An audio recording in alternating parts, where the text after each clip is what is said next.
রাজনৈতিক দলগুলো তাদের ভূমিকাটি মানুষের জন্য, সমাজের জন্য এই মুহূর্তে সঠিকভাবে পালন করছে কিনা, একজন বর্ষিয়ান রাজনীতিবিদ হিসেবে, একজন সাবেক সংসদ সদস্য হিসেবে আপনার মন্তব্যটি কি? আপনাকে অসংখ্য ধন্যবাদ। আপনি আমাকে যে প্রশ্নটি করেছেন তার আগে আমি জনগণকে সালাম দিচ্ছি, আসসালামু আলাইকুম। এখানে রাজনৈতিক দল আমার মতো করে বলবো না। রাজনৈতিক দলের যে সংজ্ঞা আছে পলিটিক্যাল সায়েন্সে, সেই সংজ্ঞা অনুযায়ী একটা দেশের একটা বিপর্যস্ত অবস্থায় অথবা বিপদগ্রস্ত অবস্থায় একটা রাজনৈতিক দল যে ভূমিকা পালন করা দরকার, সেই ভূমিকা পালন করার মতো কোন ধরনের যোগ্যতা, ইচ্ছা আমি রাজনৈতিক দলগুলোর মধ্যে দেখছি না। এই রাজনৈতিক দলগুলো মূলত বর্তমান সরকারের ইচ্ছাকে প্রতিষ্ঠিত করার জন্য অথবা দেশে তার ইচ্ছাকে প্রতিফলিত করার জন্য এই সরকারকে বিভিন্নভাবে সহযোগিতা করছে।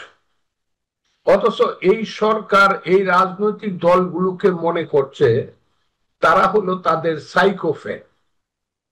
আচ্ছা। সাইকোফ্যান মানে হলো, খুব ভালো বাংলায় বললে মনে হয় বসংবদ, আর যদি একটু আরেকটু বাংলা বলি তাহলে বলা হয় চামচা। চামচা মানে হলো সরকার তার কাজ নীরবে নিভৃতে অথবা প্রকাশ্যে বাস্তবায়িত করার জন্য 1 বছর যাবৎ করে যাচ্ছে। তার কাজটা কি?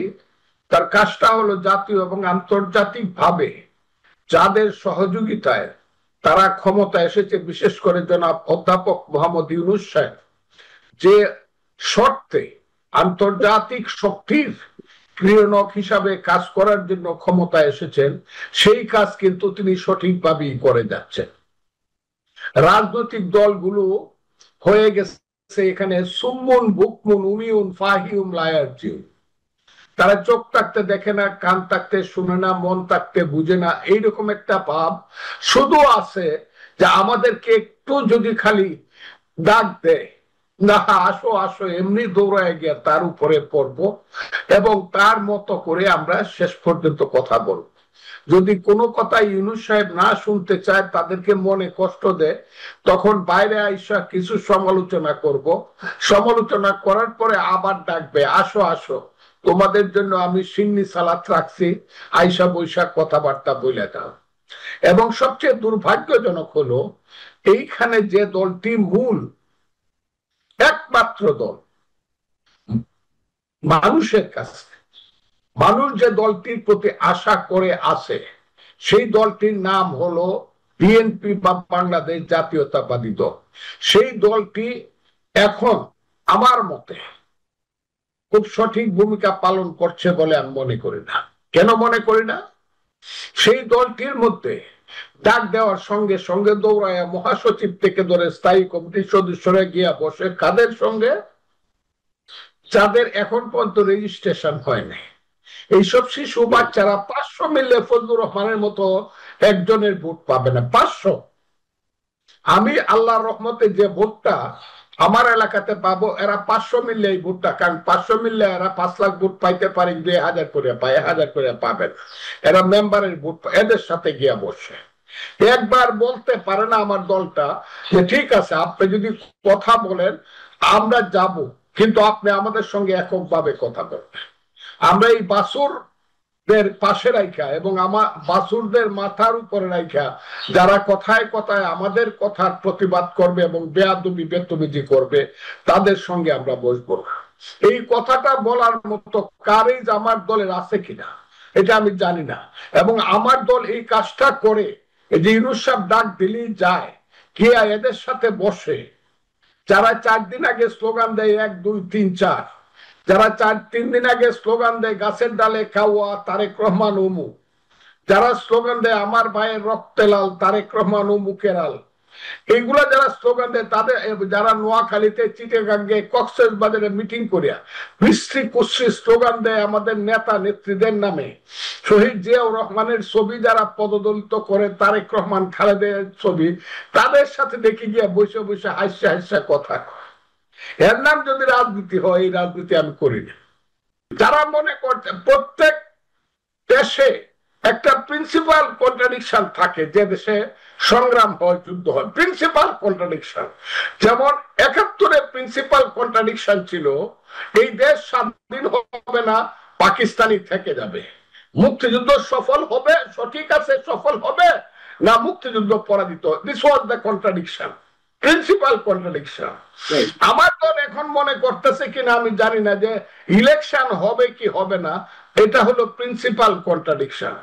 এটা যদি আমার দল মনে করে, আমার কোনো আপত্তি নাই, কিন্তু আমি মনে করি, এটা আমাকে কনভিন্স করতে, আমি মনে করি প্রিন্সিপাল কন্ট্রাডিকশন হইলো এই দেশে যে ৭১ সনে মুক্তিযুদ্ধ হয়েছিল, সেটা সঠিক ছিল কি বেঠিক ছিল, এই ফাইটটা জামাত করতে চায়, এবং তারা ওই যে জঙ্গিবাদীরা, হিজবুত তাহরিরা করতে চায়, এবং এই কারণেই তারা ৫ই আগস্ট ঘটাইছে। যদি তারা গণতন্ত্রের জন্য ৫ই আগস্ট ঘটাইতো ভোটের জন্য, তাহলে ৩ মাসের মধ্যে তারা ইলেকশন দিয়ে দিত। বছর যাবৎ ক্ষমতায় থাকেও যখন বলে আমরা কি ইলেকশন করার জন্য ক্ষমতায় আসছি, আমরা তো এই দেশকে পরিবর্তন করার, কোন পরিবর্তন, আমরা দেশকে আফগানিস্তান করতে, তারা ক্লিয়ার স্লোগান দেয়।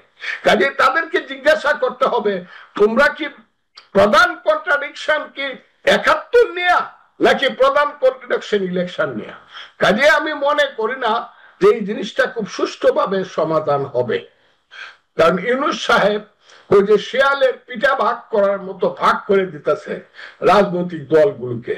নিজে একটু বেশি কামড় দেয়, ওজনতে হয়েছে না, তারপর না আরেকটু কামড় দেন, তাইলে বলে ওজনতে হয়েছে না। কিন্তু কেন তারা ডক্টর মোহাম্মদ ইউনূসের এই ইচ্ছার প্রতিফলন ঘটাচ্ছে? আমি আপনাকে বলি, ঘটাচ্ছে এই কারণে, তারা মনে করতেছে যে ইউনূস সাহেবকে কোনোভাবে কনভিন্স করে সরকারের পক্ষে থেকে, যেহেতু ইউনূস সাহেব ১৫ ঘন্টা বিমানে উড়ে গিয়ে আমাদের নেতা জনাব তারেক রহমানের সাথে একটা কন্ডিশন করছে, ফেব্রুয়ারির প্রথম সপ্তাহে ২৬ সনে ভোট দিবে, এই বিশ্বাসটা বিএনপি এখনো রক্ষা করতে চাচ্ছে, এবং এই বিশ্বাসের মধ্যে বিএনপি আছে। কিন্তু এই বিশ্বাসের মধ্যে থেকে যদি দেখা যায়, কালকেও একজন বলছে, তাদের মন্ত্রিসভার খুব সিনিয়র মিনিস্টার বলছে চট্টগ্রাম বিমানবন্দর বিদেশিদের কাছে দিয়ে দেওয়া উচিত।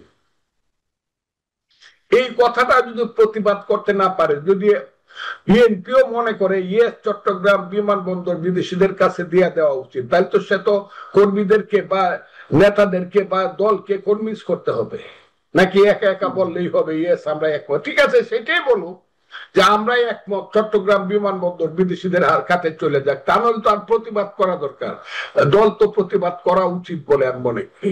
এগুলো তো বেসিক পলিটিক্স, এগুলো তো politics of existence of my country, আমার দেশের অস্তিত্বের প্রশ্ন এখানে। তারা কেন জিজ্ঞাসা করবে না সেন্ট মার্টিন দ্বীপ কি আমার দেশের ভিতরে আছে না বাহিরে চলে গেছে? এই ফাইট গুলো করবে না, খালি ইলেকশন ইলেকশন ইলেকশন, এটাই কি হবে? আর ইলেকশন তো তারা দিবে না।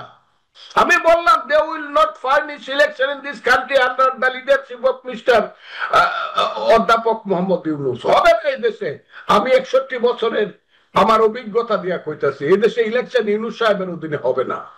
যে ৭১ সনের যুদ্ধ বিরোধীরা এই দেশটাকে সমস্ত কিছু বিনা নির্বাচনে গ্রাফট করে ফেলবে, এবং বিএনপি মনে করতেছে এতেই বুঝে একটা ইলেকশন হইলে আমাদের খুব লাভ হয়ে যাবে। যে জিনিসটা আমাদের মতন সাধারণ মানুষেরাও বুঝতে পারছে যে ডক্টর মোহাম্মদ ইউনূস সাহেব কোনো অবস্থাতেই নির্বাচন দিবে না, তার অধীনে কোনো নির্বাচনও হবে না। এই জিনিসটি আপনার দল এত আহ পুরাতন এবং অভিজ্ঞ একটি রাজনৈতিক দল, তারা কেন এটি বুঝতে পারছে না? তারা কেন সেই নির্বাচনের জন্য সর্বান্তকরণের চাপটি প্রয়োগ করতে পারছে না? এই দলটা অনেক বড়, তো এই দলের সিদ্ধান্তটা একটু ধীরে, এবং সেই সিদ্ধান্তটা ধীরে হওয়ার কারণেই বুঝতে পারছে না, আমি বলবো না, হয়তো বা বুঝবে বা বুঝেছে, হয়তো বা স্টেপও নিবে, কিন্তু নিচ্ছে না। কিন্তু সময় যদি ফুরিয়ে যায়, সময় গেলে সাধন হবে না।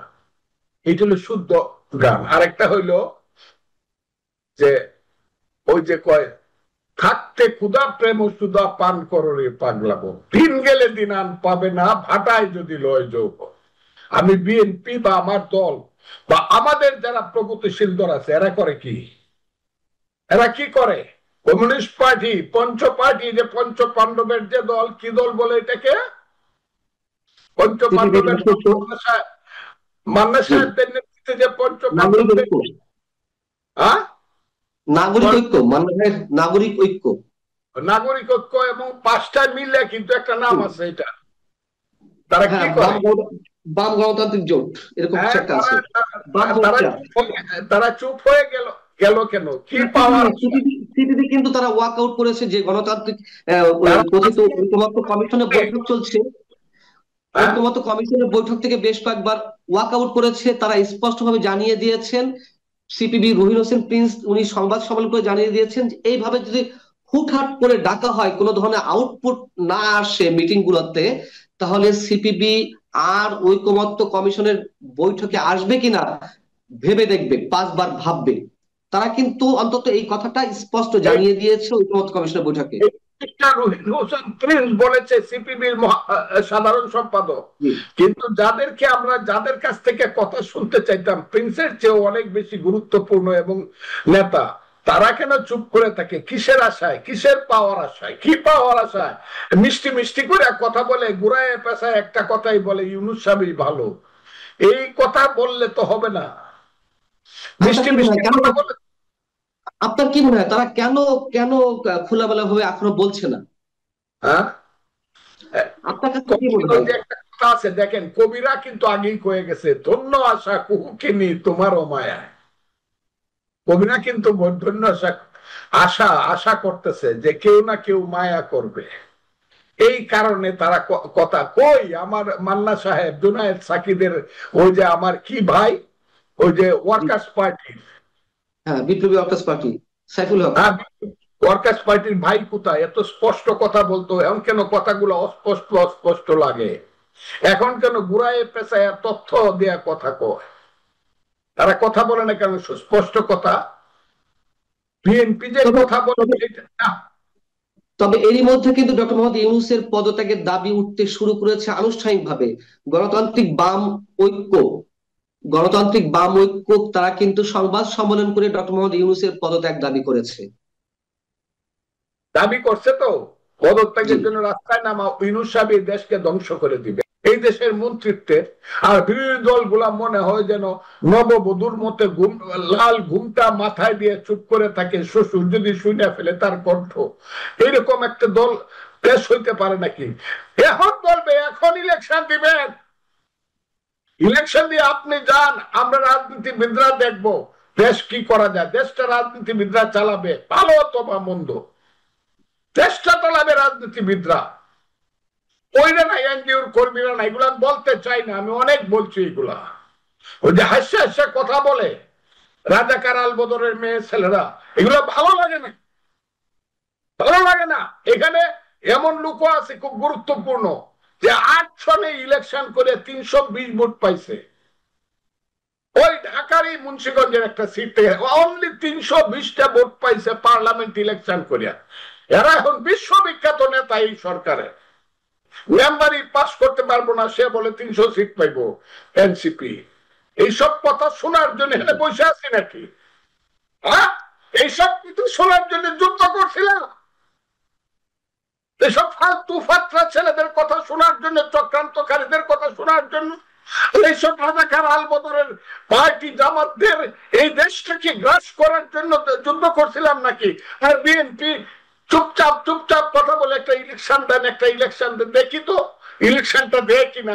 দিলে 100 বার সালাম করবো বিএনপি নেতাদেরকে, যে দিন ইলেকশন দেওয়ার কথা ফেব্রুয়ারি মাসের প্রথম সপ্তাহে যদি ইলেকশন দেয়, বিএনপি আমার সিনিয়র নেতাদেরকে গিয়ে 100 বার সালাম করবো, মানে 100 বার। আমি একটু জানতে চাচ্ছিলাম অ্যাডভোকেট ফজলুর রহমান, মানে এখন তো সরকারের বিরুদ্ধে কথা বললেই ফ্যাসিবাদের দোসর ট্যাগ লাগিয়ে দেওয়া হয়, অথবা মানুষ মনে করে, মানে তারা মনে করে যে আওয়ামী লীগের পক্ষে কথা বলা হচ্ছে। কিন্তু এই যে আওয়ামী লীগের বিরুদ্ধে তারা এই কথিত ফ্যাসিবাদ বিরোধী ঐক্য গড়তে গিয়ে নিজেরাই যে ফ্যাসিবাদী হয়ে উঠছে, এই কথা যেমন অনেকে বলছেন, ঠিক এই জায়গাটিতে এসে সেই আওয়ামী লীগকে প্রতিরোধের নাম করতে গিয়ে আপনি যেটা প্রথমে বলছিলেন তার সাথে অনেকখানি মিলে যায় যে এই সরকারের সব ধরনের অপকর্মকে সমর্থন দিয়ে দেওয়া হচ্ছে। এতে করে কি আসলেই আওয়ামী লীগকে ঠেকানো সম্ভব? আমি আপনাকে একটু ক্লিয়ার বলি, আজকে প্রথম আলোটা দেখেন, দেখবেন একটা সাক্ষাৎকারে আমাদের মহাসচিব জনাব মির্জা ফখরুল ইসলাম আলমগীর বলছে দেশে দক্ষিণপন্থী রাজনীতির উত্থান ঘটেছে। আপনি দেখে থাকেন, আমি যদি জনাব ফখরুল ইসলাম আলমগীরকে জিজ্ঞাসা করি, আপনি তো এক সময় বামপন্থী রাজনীতি করতেন, আমার দলের নেতা, আমার নেতা, বয়সে আমার চেয়ে উনি 1 বছরের বড়, অনলি 1 বছরের বড়। উনি 63 সনে এসএসসি করতেন, আমি 64 সনে করছি। সেই ফখরুল ইসলাম আলমগীর সাহেব আমার নেতাকে আমি জিজ্ঞাসা, দক্ষিণপন্থী রাজনীতির উত্থান ঘটলো কেন, এখান থেকে ফিরত আসার পথ কি বিএনপি সরকারে গেলে হবে? না, এইখানে মধ্যে একটা ঘর তুলতে হবে, মধ্যপন্থী রেডিক্যাল একটা ঘর তুলতে হবে যদি দেশ বাঁচাইতে হয়, নাহলে দেশ বাঁচবে না, এই দেশ হয়ে যাবে আফগানিস্তান, এই দেশ সাম্প্রদায়িক। এইখানে আওয়ামী লীগ আসবে না, হাসিনাদের পলিটিক্স এই দেশে। আমি বলছি 10 বছরের মধ্যে আওয়ামী লীগের লেখতে 10 বছর লাগবে। ওই সব চোর চোরটা সালমান রহমানদের যে রাজনীতি, হাইব্রিডদের চলবে না, কিন্তু জাতীয়তাবাদী রাজনীতি। কোন জাতীয়তাবাদী রাজনীতি?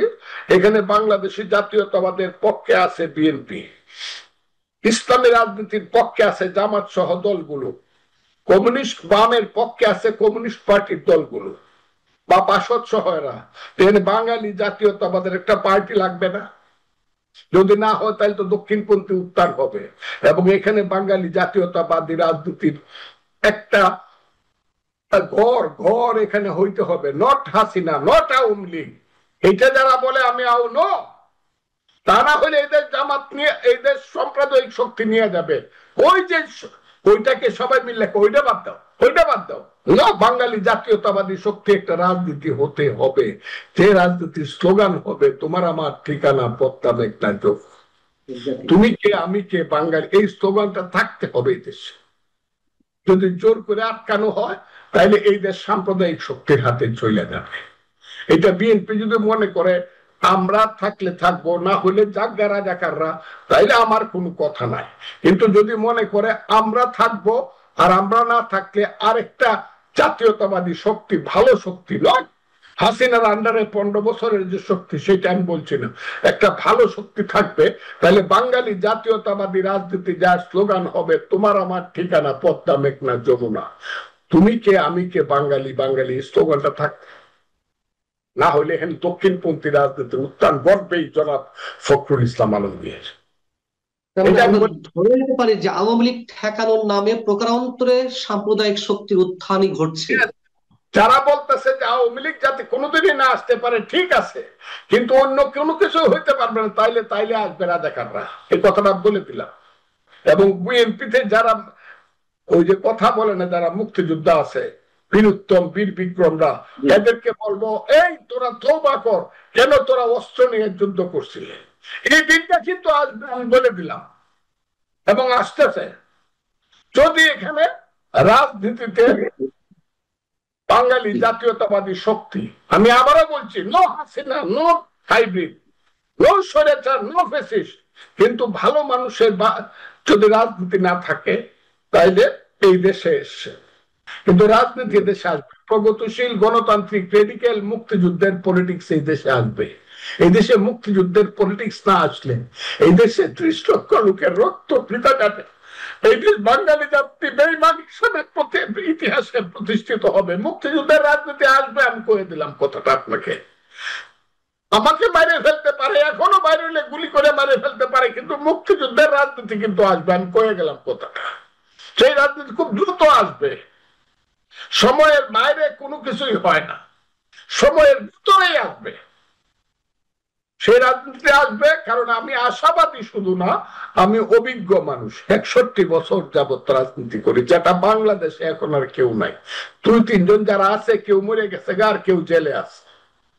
আমার চেয়ে বেশি রাজনীতি করা মানুষ, 61 বছর রাজনীতি করা মানুষ বাংলাদেশে, আমরা direct politics. It's a continuous process of politics in my life. একদিনের জন্য রেস্ট নেই না, 61 বছর পলিটিক্স করছি। কাজে আমি বললাম পলিটিক্স আসবে, এবং সেটা মুক্তিযুদ্ধের পলিটিক্স। একটা পলিটিক্স থাকবে, সেটা হইলো ইসলামের নামে যদি তারা মডার্ন পলিটিক্স করে, তারা যদি রিয়েল পলিটিক্স করে, সেই পলিটিক্সটাও থাকবে। আর যদি সাম্প্রদায়িক পলিটিক্স করে, তাইলে এই দেশ সারা জীবন গন্ডগোল থাকবে। আর যারা নদীর উত্তর পারে গেলে কয় মুক্তিযুদ্ধ, আর দক্ষিণ পারে গেলে কয় ইসলাম, এদের পলিটিক্স থাকবে না। অ্যাডভোকেট ফজলুর রহমানের চোখের পানির কাছে আমাদের নিশ্চয় আর কিছু বলার থাকে না।